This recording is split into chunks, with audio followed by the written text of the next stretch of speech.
Hello students, welcome back to our YouTube channel Aadhunik digital classes. आज की class में हम लोग बेसिक मैथमेटिक्स का अगला लेक्चर डिस्कस करेंगे, जिसमें आज हम बात करेंगे समाकलन के बारे में। अवकलन के बारे में हम लोगों ने पढ़ा था, कैसे कैसे कौन कौन से फार्मूले इन्वॉल्व होते हैं और कैसे कैसे क्वेश्चन उस पर बन सकते हैं छोटे छोटे। मैंने आपको समझाया था। डिटेल में अगर आप मैथ पढ़ रहे होंगे तो डिटेल में आपको पढ़ाया जाएगा 11th में भी 12th में भी, लेकिन इंटीग्रेशन जो समाकलन है उसको क्लास 12th में आपको पढ़ने को मिलेगा। इसलिए हम यहां पर जो जो चीजों की नीड है, जरूरत है, उनको पहले ही कवर कर लेंगे। तो आओ सबसे पहले बात करते हैं समाकलन क्या होता है, कौन कौन से फार्मूले हमें पता होने चाहिए, कब और कहां पर कैसे लगाया जाएगा, इन सब के बारे में बात करते हैं। तो आओ देखें समाकलन क्या होता है। तो जैसे याद होगा, कुछ एग्जांपल से बात करेंगे हम आपसे कि सबसे पहले अगर बात करें कि यहां पर दे रखा है D dx of x square, simply ऐसा लिखा गया है, तो क्या कहेंगे? कहेंगे ये तो डिफरेंशिएशन का ऑपरेटर है, एक्स स्क्वायर का ये 2x बना देगा। ठीक है। इसी तरह से अगर हम कहें D dx of x square plus 1, तो कहेंगे ये भी सेम आएगा, 2x आएगा, क्योंकि 1 का तो 0 हो जाएगा। इसी तरह से डी dx की अगर हम बात करें, यहां पर एक्स स्क्वायर प्लस 3 लिखा गया है, तो भी ये सेम आएगा, 2x आएगा। ठीक है। अब ये इंटीग्रेशन क्या होता है, समाकलन क्या होता है, उसके बारे में आओ समझते हैं।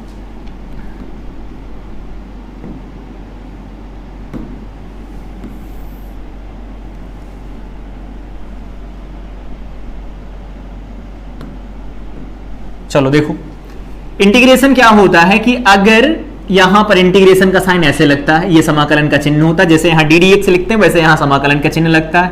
यहां पर अगर 2x लिखा गया है और यहां पर x के रेस्पेक्ट में इंटीग्रेट करते हैं, तो सिंपली यहां पर क्या आना चाहिए? एक्स स्क्वायर का 2x हुआ तो 2x का आता है एक्स स्क्वायर।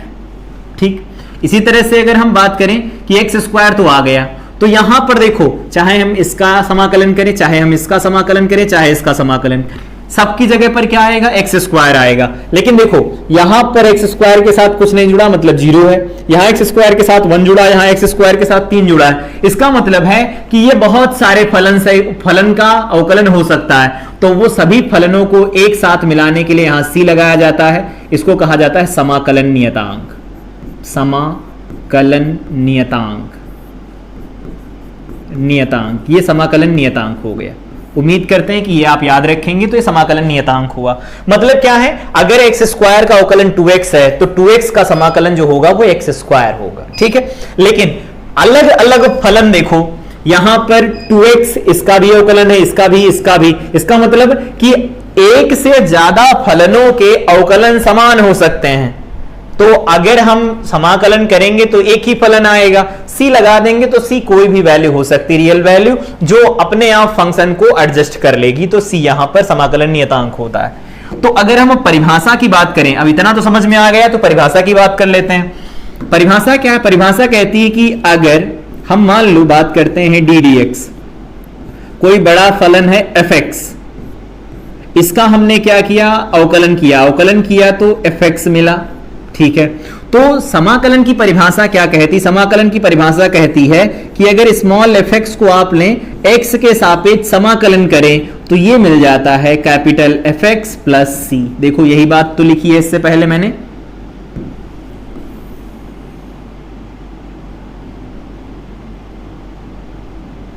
यहां पर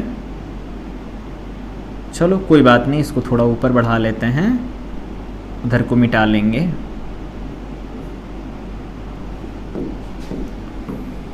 इस वाले को हम समाकलन नियतांक को इधर लिख देते हैं,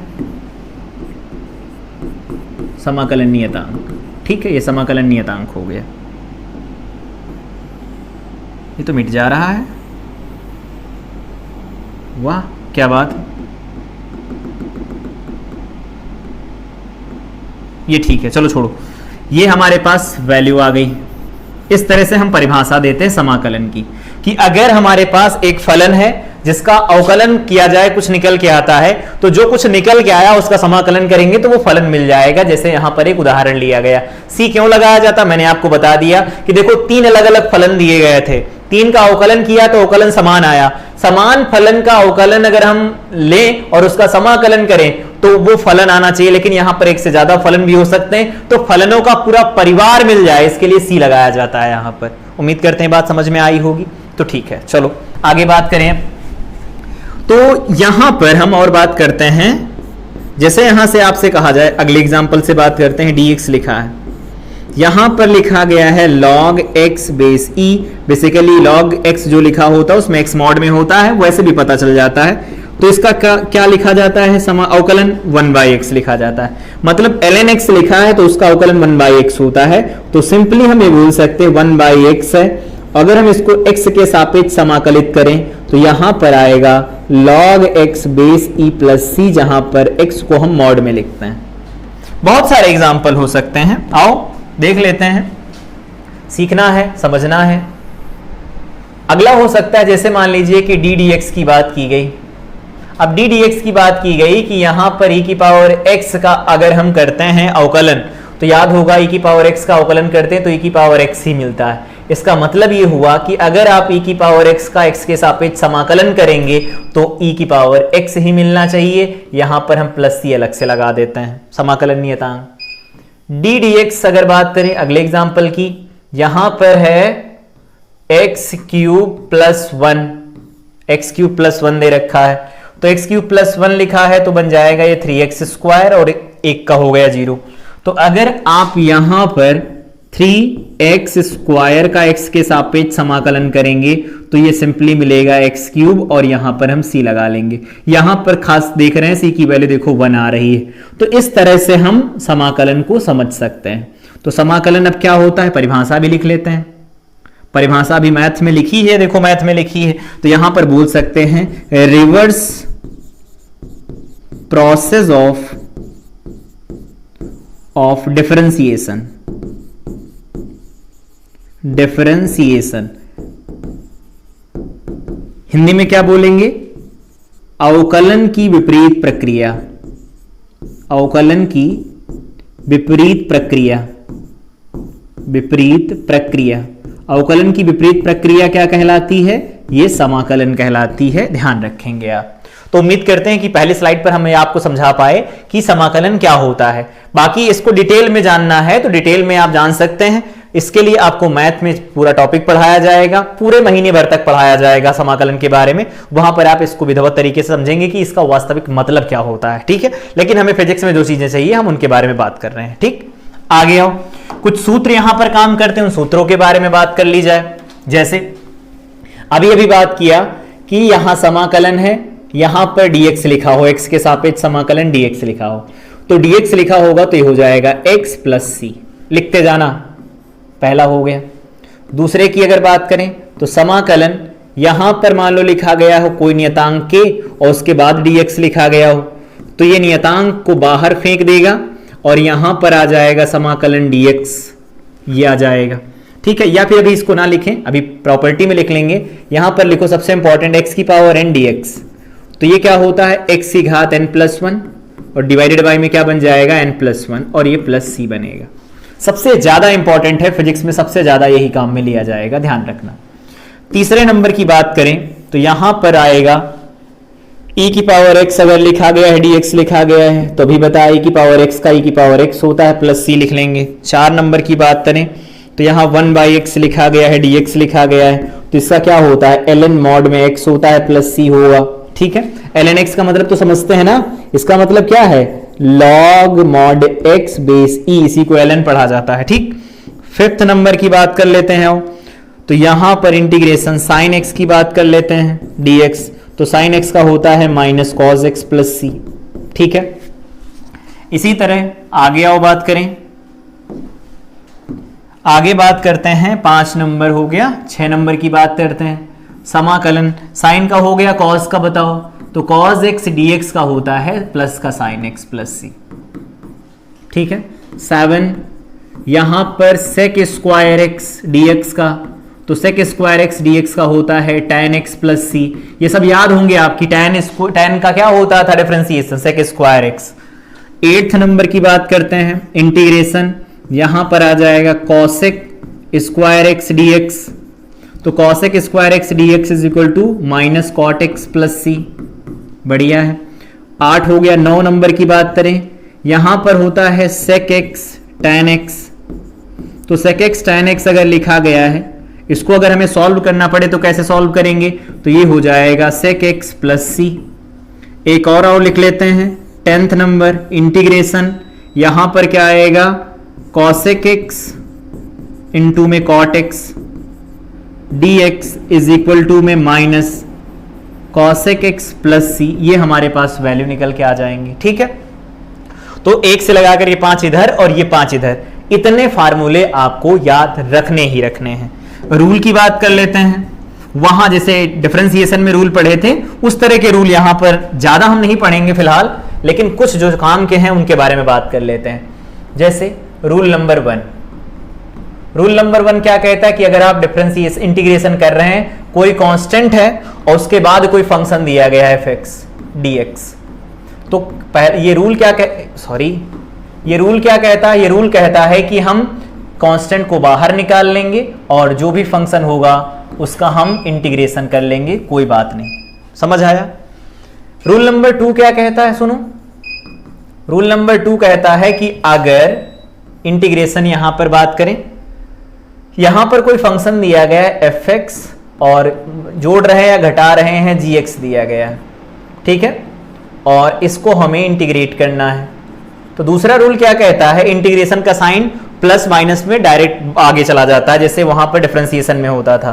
तो इंटीग्रेशन यहां पर fx हो जाएगा, dx गुणा होगा तो dx यहां चला जाएगा, प्लस है तो प्लस लगा लेना, माइनस है तो माइनस लगा लेना आप, यहां पर आ जाएगा gx और यहां पर भी क्या हो जाएगा dx, अलग अलग ये समाकलित हो जाएंगे। ठीक है, रूल नंबर अगला मुझे नहीं लगता उसे बताने की जरूरत है, उसे हम नहीं बात करेंगे उसके बारे में।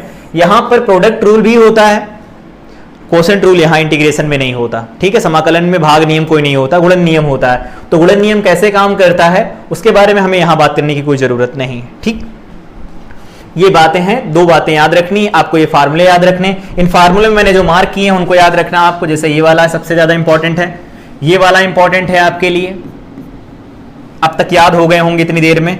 यहां पर जो लिखा ये इंपॉर्टेंट है, यहां साइन एक्स का याद रखना है आपको सबसे ज्यादा, और कॉस एक्स का। फिजिक्स में सबसे ज्यादा इन्हीं का यूज होगा, तो ध्यान रखेंगे इस बात का। बाकी और यूज हो जाए तो ऐसा नहीं कि उनका हम समाकलन नहीं करेंगे, करेंगे, बिल्कुल करेंगे। आओ आगे बात करते हैं। प्रतिस्थापन द्वारा समाकलन, ये समाकलन कब किया जाएगा, जैसे वहां पर श्रृंखला नियम होता था, वहां श्रृंखला नियम नहीं होता, यहां पर क्या है, हमें प्रतिस्थापन द्वारा समाकलन करना पड़ता है। जैसे वहां y बराबर मानते थे, यहां पर आप i बराबर मानेंगे, तो i बराबर लिखा है साइन 2x dx, यही तो लिखा, बिल्कुल कहेंगे, ठीक है। यहां पर साइन x होता तो अभी हमने फार्मूला लिखा है, क्या लिखा है फार्मूला, फार्मूला होता है साइन x का सीधे सीधे cos x माइनस का, लेकिन यहां ऐसा तो है नहीं, 2x लिखा है, तो आपको क्या करना होगा, 2x इज इक्वल टू में t मानना पड़ेगा। अब यहां पर देखेंगे कि देखो t जो है वो x का फलन है, तो दोनों तरफ, दोनों पक्षों में x के सापेक्ष अवकलन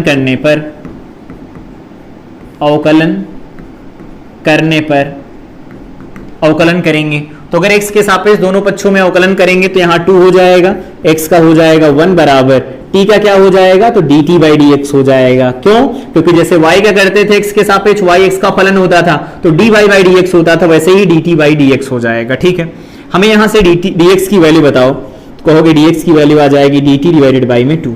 ठीक, अब यहां वापस आओ, इसके पास i बराबर में क्या लिखा गया है, तो i बराबर में लिखा गया है समाकलन साइन 2x, तो यहां पर होगा साइन 2x की जगह पर t रख सकते हैं ना, मान लिया अभी, और dx को हटाना तो dx की जगह क्या रखा जा सकता है, dt बाई 2 रख सकते हैं। अब देखो ये 2 है ना, तो अभी नियम पढ़ा तो नियतांक को बाहर ले लिया जाता है, यहां पर बन गया साइन t dt, तो साइन t dt का क्या मतलब है, साइन x dx जैसे होता वैसे साइन t dt हो गया, साइन t है t के सापेक्ष अवकलन करना है, तो ये हो जाएगा माइनस कॉस t, और साथ में प्लस c अलग से लगाया जाता है, तो ये कितना हो गया, -1/2 कॉस t। अब तो था नहीं हमारे सवाल में, तो t को दोबारा से प्रतिस्थापित कर दो, t का मान कितना रख देंगे, 2x रख देंगे, और यहां पर आ जाएगा प्लस का c। अब इसको डायरेक्ट कैसे करना है वो आओ बता देते हैं, इतना तामझाम ना करना पड़े उसके लिए। देखो सुनो, जब बीजगणितीय फलन जब बीजगणितीय फलन, यहां आओ देखो दोबारा लिख लेते हैं, i इज इक्वल टू में इंटीग्रेशन साइन 2x और यहां dx लिखा है।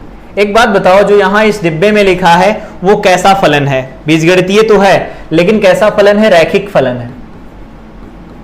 रैखिक फलन तो समझते होंगे ना, रैखिक फलन का मतलब है x की अधिकतम घात 1 है, अधिकतम 1 घात है, इसको हम कहेंगे रेखीय फलन। तो जब भी कभी रेखीय फलन दिया गया हो तो सिंपली आपको क्या करना है, साइन x लिखा है, मान लो ये साइन x होगा तो ये हो जाएगा cos 2x माइनस चिन्ह के साथ, और जो x का गुणांक है उससे भाग दे देना, प्लस c लगा देना, ये आंसर आ जाएगा।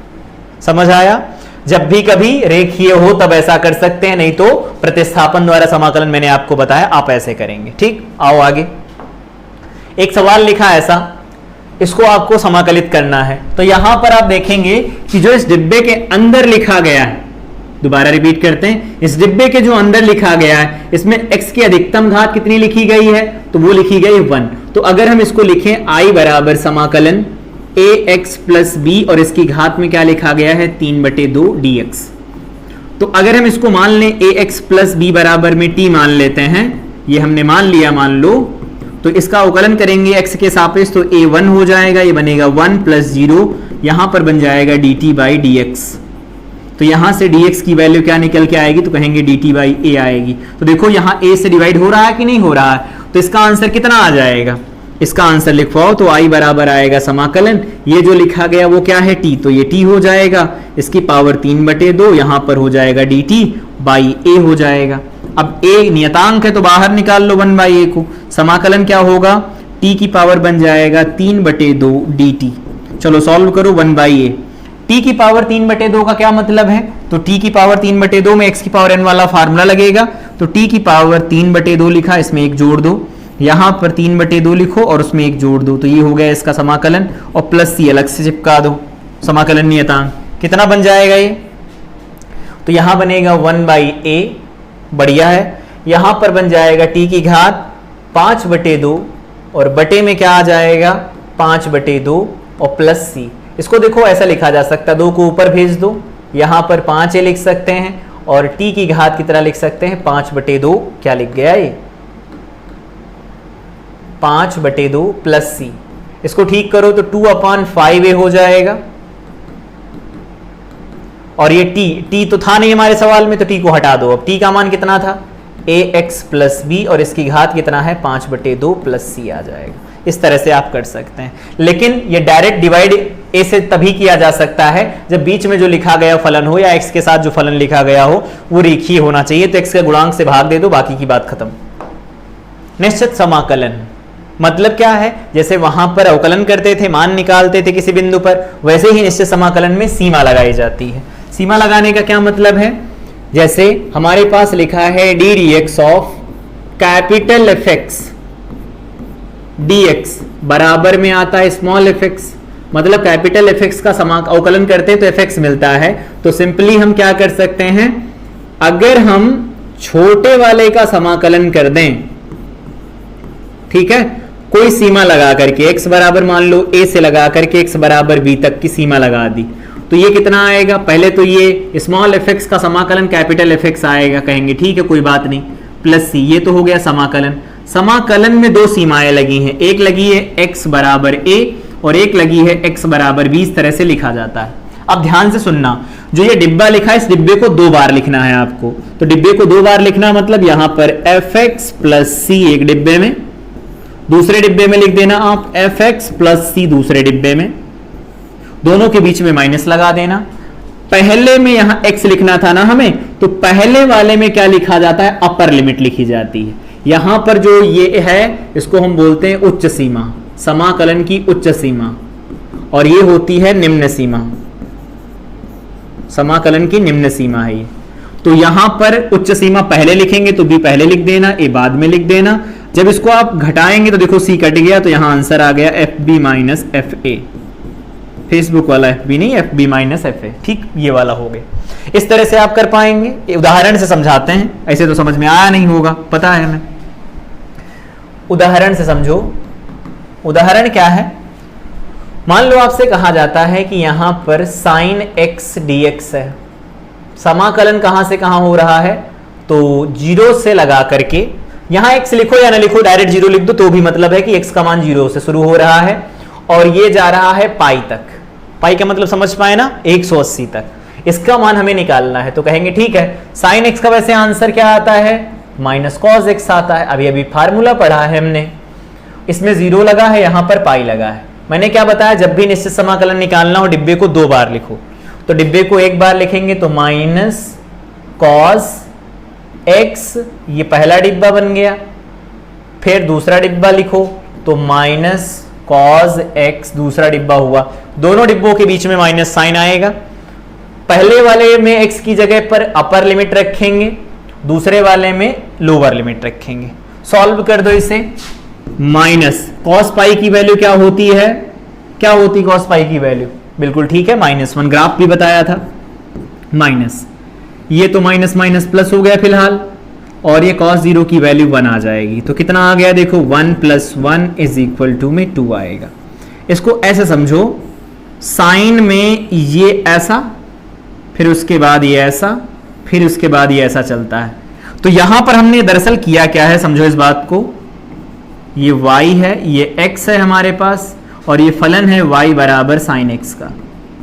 यहां पर जीरो होता है, यहां पर पाई होता है। हमने क्या किया, जीरो से पाई के बीच में मान निकाला है। दरअसल जीरो से पाई के बीच में मान निकालने का सीधा सा मतलब यह है कि इतने भाग का हमने क्षेत्रफल निकाला है। तो याद रखना, जब भी साइन या कॉस में बात की जाएगी, एक आधे चक्र का अगर क्षेत्रफल आप निकालते हैं तो इसका मान कितना आएगा, 2 आएगा। याद रखना इसे, ठीक है। पूरे चक्र का कितना होगा, तो पूरे चक्र का 0 हो जाएगा, क्यों, क्योंकि नीचे माइनस आ जाएगा और आप जोड़ेंगे तो फिर 0 हो जाएगा। ठीक, तो ये आ गया। तो इस निश्चित समाकलन का क्या मतलब होता है, निश्चित समाकलन का मतलब होता है क्षेत्रफल निकालना।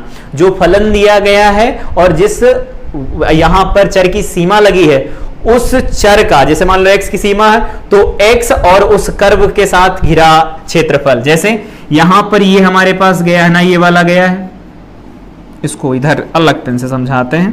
मान लो हम इसकी बात कर रहे हैं, ये वाला, ये साइन का ग्राफ है ना, साइन का ग्राफ और x की सीमा लगी थी इसके ऊपर। यहां पर x बराबर 0 लिखा था और x बराबर क्या था, पाई था।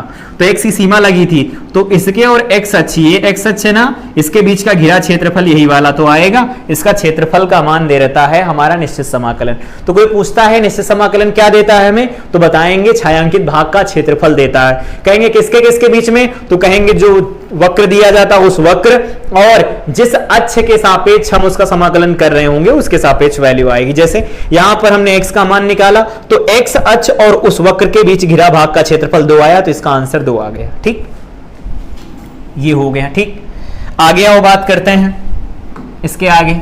यहां पर कुछ छोटे छोटे सवाल लिखे गए और प्रैक्टिस कर लेते हैं फटाफट आपके साथ। तो क्या लिखा है, लिखा गया है हमारे पास x की पावर 6 dx। तो कहेंगे कि x की पावर 6 dx में क्या दिक्कत, कोई दिक्कत नहीं, x की पावर n है, तो x की पावर 6 लिखा है, तो इसमें 1 जोड़ दो, यहां पर 6 में 1 जोड़ दो, प्लस c लगा दो, आंसर हो गया। तो कितना आया, x की पावर 7/7 प्लस c, ये हमारा आंसर हो गया, बात खत्म। यहां पर बात करें, यहां पर बात करेंगे तो ये अच्छा नहीं दिख रहा, अच्छा नहीं दिख रहा तो क्या करो, x से ऊपर लेकर चले जाओ तो 1 क्या होगा, 1/4 हो जाएगा और dx होगा। अब घाते लगाओ, तो x की पावर -1/4, तो +1 कर दो, -1/4 +1 कर दो, जो घात होती वैसे यहां लिख देते, प्लस c आएगा। तो यहां पर कितना बनेगा, -1 + 4 3/4 बनेगा, तो ये हो जाएगा 4/3, पलट के ऊपर जाएगा। यहां पर x की घात कितना हो जाएगा, 3/4 हो जाएगा, और प्लस में क्या आएगा, c, हमारा आंसर हो गया। ठीक, उधर क्या है, 5 नियतांक है, बाहर निकाल लो। तो 5 को जैसे ही आप बाहर निकालेंगे, यहां बचेगा 1/x dx। तो यहां पर आ जाएगा 5, 1/x dx क्या होता है, बिल्कुल सही, ln mod x + c। ln का मतलब तो बताया है कई बार, फिर से बता देते हैं, log x बेस e, जिसको हम ln पढ़ते हैं शॉर्टकट में। इसका हमें करना है समाकलन। अब भाग नियम तो मैंने पढ़ाया नहीं है आपको, तो जुगाड़ लगा के आपको इसे अंश में लाना ही होगा। तो अंश में लाने के लिए क्या करेंगे, तो यहां से x² से भाग लगा दीजिए, 1 बन जाएगा। यहां आप भाग लगाएंगे 1/x² बनेगा, जिसको हम x की घात -2 लिख सकते हैं, ये dx आ जाएगा। कहेंगे बहुत बढ़िया, अब तो ठीक हो गया। अब चलो बांटो, गुणा का तो नियम है नहीं, जोड़ घटा होगा तो है, तो गुणा का नियम होता है, लेकिन मैंने बताया नहीं आपको, क्योंकि उसको बताने के लिए काफी चीजें हमें समझानी पड़ेंगी, इसलिए बताया नहीं है।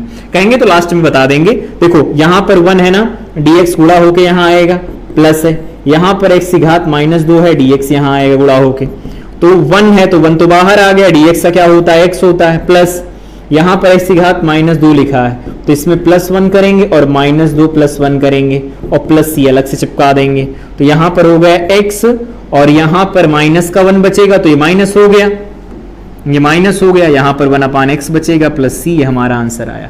एक काम करो, याद कर लो कि जब भी कभी बात की जाएगी 1/x² dx की, तो इसका डायरेक्ट फार्मूला हमें याद होगा -1/x + c, ये इसका समाकलन होता है, सबसे ज्यादा काम में लिया जाएगा, इसलिए मैंने आपको बता दिया है। आप याद कर लो, जैसे अवकलन में कुछ चीजें मैंने कही थी, आपसे याद कर लो, x का 1 होता है, x² का 2x होता है, √x का 1/2 √x होता है, ln x का 1/x होता है। सारी बातें आपको टिप्स पर होनी चाहिए, नहीं कि निकालने बैठ जाए, नहीं निकालना है, ठीक। इसकी बात करें, ये तो ठीक नहीं लग रहा, पावर लिखिए 2, तो क्या करें, तो कोई बात नहीं, पावर 2 लिखी रहने दो, इसको हम पहले ओपन कर देते हैं, तो बनेगा a - b का होल स्क्वायर, तो a² + b² और -2 इंटू में a इंटू में b, ऐसे ही तो बनेगा। x देखो कैंसिल हो जाएगा, यहां पर बन जाएगा dx, यहां पर बनेगा समाकलन। अब आ गया ये अपनी औकात पर, तो x² हो गया, dx हो गया, और प्लस यहां पर क्या लिखेंगे 1/x², यहां पर dx लिख लेंगे और माइनस का 2 को बाहर निकाल लीजिए, तो dx यहां आ जाएगा।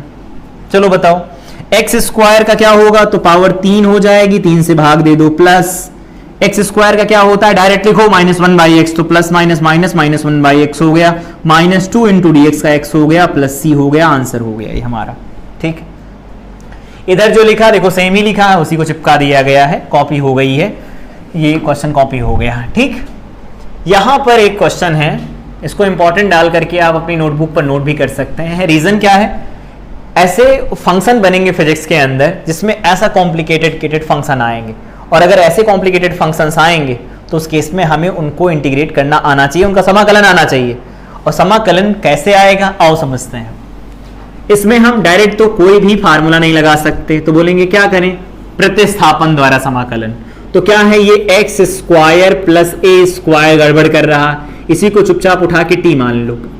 जैसे ही आपने इसे t माना तो क्या किया, t के सापेक्ष x के सापेक्ष अवकलन करेंगे तो ये 2x हो जाएगा, a तो नियतांक है 0 हो जाएगा, यहां हो जाएगा dt/dx।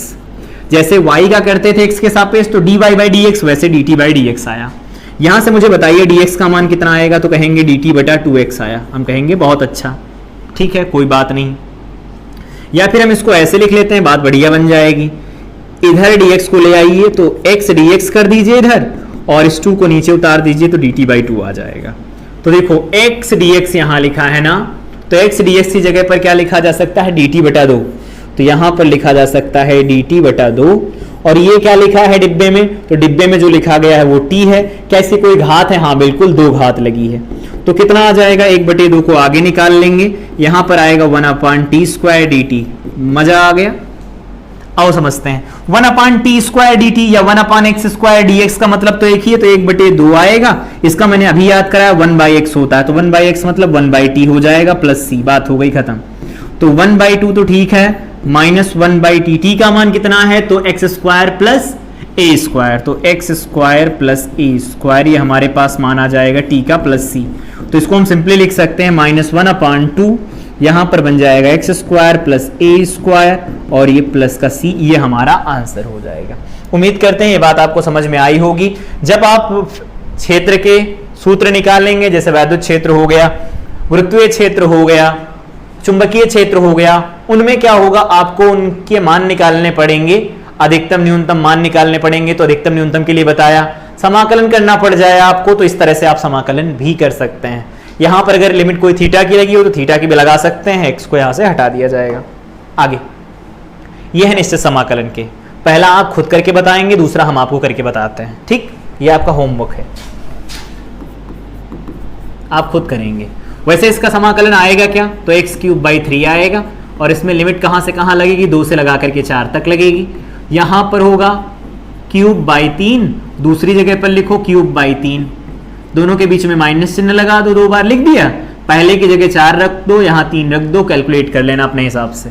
इसको और सॉल्व करते हैं। तो सबसे पहले यहाँ पर क्या जाएगा, एक तो आपको तरीका यह है कि इस पूरे का समाकलन कर लो, एक इकट्ठा लिमिट लगा लो, दूसरा तरीका होता अलग अलग लिमिट लगा लो। तो हम क्या करते हैं, इकट्ठा लिमिट लगाते हैं। इसको अगर सॉल्व किया जाए तो क्या बनेगा, तो कहेंगे सर ये बन जाएगा x की पावर 3 है तो 4 बन जाएगा बटे 4, माइनस यहाँ पर 3 है ना, हाँ ठीक है, तो यहाँ बन जाएगा x की पावर 3 बटे 3 और प्लस यहाँ पर बन जाएगा 2, ये बन जाएगा x स्क्वायर बटे 2। ये हमारे पास आएगा समाकलन। लिमिट कहाँ से, 0 से लगा करके 3 तक लगी। इसको थोड़ा इज्जत से लिख लो, ये इससे कैंसिल हो जाएगा, ये इससे कैंसिल हो जाएगा, तो यहाँ आया x की पावर 4/4 माइनस एक्स क्यूब और प्लस एक्स स्क्वायर बन गया। 0 से लगा करके कहाँ तक जाएगा, 3 तक जाएगा। तो सबसे पहले हमें इससे में 3 रखना पड़ेगा, तो 3 रखो, तो 3 की पावर 4 डिवाइडेड बाई में 4 माइनस 3 की पावर 3 बन जाएगा प्लस 3 का स्क्वायर बन जाएगा। ये तो पहली बार की लिमिट हो गई, माइनस लगाओ, 0 रखो, तो मुझे लगता है सब जगह 0 रखोगे 0 ही हो जाएगा, लेकिन लिख लेते हैं, थोड़ी बहुत इज्जत देनी चाहिए। x की पावर 4/4 माइनस एक्स क्यूब और प्लस एक्स स्क्वायर, तो ये देखो ऐसा लिखा, ये कुछ भी नहीं लिखा, सब 0 लिखा है, कोई मतलब नहीं है उस बात का। इसको और सॉल्व कर लेते हैं। तो 3 का पावर 4 कितना होगा, 3 त्रिक का 9 त्रिक 27 तियां 81 डिवाइडेड बाई में 4 माइनस ये होगा 3 त्रिक का 9 त्रिक 27 और प्लस 3 त्रिक का 9 बन जाएगा। इसको थोड़ा इज्जत से लिखें, क्या लिखेंगे इसे, तो ये हो जाएगा माइनस का 18, तो 81 बटे 4 माइनस का 18 हो जाएगा। सही है ना, बढ़िया। तो ये कितना आएगा, 18 चौक 72, 72 में 8 जोड़ेंगे, 8 1 9, 9 बटे 4 आ जाएगा। ये हमारे पास आंसर हो गया। समझ में आया, कर लेना आप कैलकुलेशन, तो आप कर ही सकते, इतने तो समझदार हैं, कैलकुलेशन कर लेना। लेकिन समाकलन में लिमिट कैसे लगाई जाती है, इसको कुछ लोग ऐसे भी कर सकते थे। कैसे, कहते हैं कि सर हम अकेले अकेले करेंगे इसको, एक्स क्यूब dx कर लेंगे, समाकलन लगा लेंगे 0 से 3, उसके बाद में 3x स्क्वायर है तो कहेंगे 3 को बाहर निकाल लेंगे, एक्स स्क्वायर dx 0 से 3 लिमिट लगा लेंगे, उसके बाद में यहाँ पर 2 को बाहर निकाल लेंगे 0 से 3 और x dx लगा लेंगे, सॉल्व कर लेंगे। तो हम कहेंगे कोई दिक्कत नहीं, सॉल्व कर लो, बढ़िया है। सॉल्व करेंगे तो क्या होगा, x की पावर 4/4 बनेगा, तो x की पावर 4/4 और माइनस एक्स की पावर 4/4 बन जाएगा। ये पहला डिब्बा बन गया। तो यहां पर आप 3 रख देंगे, यहां 0 रख देंगे, तो देखो ये वाला स्टेप आ जाएगा कि नहीं आएगा, ये इसमें चला गया, इधर देखो ये इधर चला गया। वैसे ही यहां पर आप करेंगे x³ 3 से 3 कैंसिल हो जाएगा, तो इस वाले पद में क्या आएगा, माइनस के साथ में यहां आएगा क्यूब बनेगा ना, तो 3 का बन जाएगा क्यूब और माइनस 0 का बन जाएगा क्यूब। देखो यहां पर 3 का क्यूब बना है और 0 का क्यूब बन गया। इस वाले में आएंगे तो बनेगा x²/2, 2 से 2 कैंसिल होगा, तो यहां पर बन जाएगा x का स्क्वायर मतलब 3 का स्क्वायर और माइनस 0 का स्क्वायर बन जाएगा। तो देखो 3 का स्क्वायर यहां लिखा, 0 का स्क्वायर यहां लिखा है, तो प्लस यहां है। समझ में आया कि नहीं आया? तो इस तरह से आप कर सकते हैं, कोई दिक्कत वाली बात नहीं होगी। तो बढ़िया है, चाहे आप ऐसे करें चाहे ऐसे करें, दोनों का मतलब सेम ही आएगा। तो इसको हम लिख देते हैं -0 का स्क्वायर। चाहे इस तरह से अलग अलग आप इकट्ठा करके कर लें या इकट्ठा ही समाकलन कर दो, इसके बाद एक साथ सारी की सारी लिमिट लगा दो, आंसर सेम आएगा। तो उम्मीद करते हैं कि आपको बेहतर तरीके से समझ में आया होगा कि समाकलन का हम उपयोग कैसे करते हैं, कैसे कैसे समाकलन के ऊपर सीमाएं लगेंगी, ये सीमाएं भी आपको याद रखनी है। यहां पर हमने बात किया, ये समाकलन आपको नोट करके रखना अपनी नोटबुक में, काम आएगा ये आपके। यहां पर हम लोगों ने छोटे छोटे क्वेश्चंस की बात की, यहां पर एक हम क्वेश्चन लिख देते हैं होमवर्क। कुछ होमवर्क में है e⁻x, या फिर हम इसको लिख देते हैं HW में इंटीग्रेशन e⁻3x dx, इंटीग्रेशन में साइन 4x + 3 dx, और यहां पर लिख देते हैं sec² sec² 9x + 3 2 लिख दो dx। इनका आपको समाकलन करना है, ये आपके होमवर्क हो गए। ठीक है, तो इस तरह से आप समाकलन कर सकते हैं। यहां पर हम लोगों ने बात किया निश्चित समाकलन वास्तव में कैसे लगाया जाता है। निश्चित समाकलन का वास्तविक मतलब क्या होता है? छायांकित भाग का क्षेत्रफल, छायांकित भाग का क्षेत्रफल, क्षेत्रफल। ठीक है, इस बात का आप ध्यान रखेंगे कि छायांकित भाग का क्षेत्रफल अगर हमें निकालना है किसी वक्र का तो इस तरह से निकाला जा सकता है, आसान तरीका है। ठीक, यहां पर हमने बात किया, ये भी आपको याद रखना है कैसे किया जाता है। यहां पर हम लोगों ने प्रतिस्थापन द्वारा समाकलन पढ़ा, यहां पर महत्वपूर्ण सूत्र पढ़े जिन पर स्टार लगा उनको आप अपनी कॉपी पर नोट करना, साथ में याद भी करना है इनको। ये नहीं कि फिजिक्स में यूज होने हैं ये और आपको याद नहीं, आपने बेसिक मैथ के चलो लेक्चर पलटने शुरू कर दिए कि चलो लेक्चर में देखे कहां पर क्या बताया गया, या नोट्स आपने बनाया तो नोट्स के पन्ने पलटने शुरू कर दिए, वो नहीं करना। सिंपल आपको ये याद होने ही चाहिए, कंपलसरी है ये। ठीक, इनके साथ कोई कंप्रोमाइज नहीं किया जाएगा। समाकलन का मतलब मैंने आपको समझाया कि reverse process of differentiation is integration, मतलब अवकलन की विपरीत जो प्रक्रिया होती है वो समाकलन कहलाती है। उससे रिलेटेड मैंने सारी बातें आपको बताई। यहां पर हमने समाकलन की परिभाषा जो होती है गणितीय रूप से मैंने उसके बारे में आपको समझाया। और ये क्या प्रदर्शित करता है? तो छायांकित भाग का क्षेत्रफल प्रदर्शित करता है जब इसके ऊपर लिमिट लगती है। तो उम्मीद करते हैं समाकलन आपको समझ में आया होगा। अगली क्लास में हम जो अब तक पढ़े हैं, चाहे वो हमने शुरुआत में पढ़ा हो गणना जिसमें लघुगणक की बात की गई हो, चाहे हमने बात की हो द्विपद प्रमेय के बारे में, द्विघात समीकरण के बारे में, त्रिकोणमिति के बारे में, अवकलन के बारे में, समाकलन जो आज पढ़ा इन सब के बारे में, सभी का एक साथ अभ्यास करेंगे। तो तब तक के लिए जितनी भी क्लासेस अब तक हुई हैं उनको विधिवत तैयार कीजिए, उनके नोट्स बनाइए, अपने बुक से प्रैक्टिस कीजिए अलग अलग क्वेश्चंस की। बाकी अगले लेक्चर में हम क्वेश्चन प्रैक्टिस करवाएंगे, तो तब तक के लिए इस क्लास को रिवाइज करें। मिलते हैं अगले लेक्चर के साथ। Till then I wish you all the best.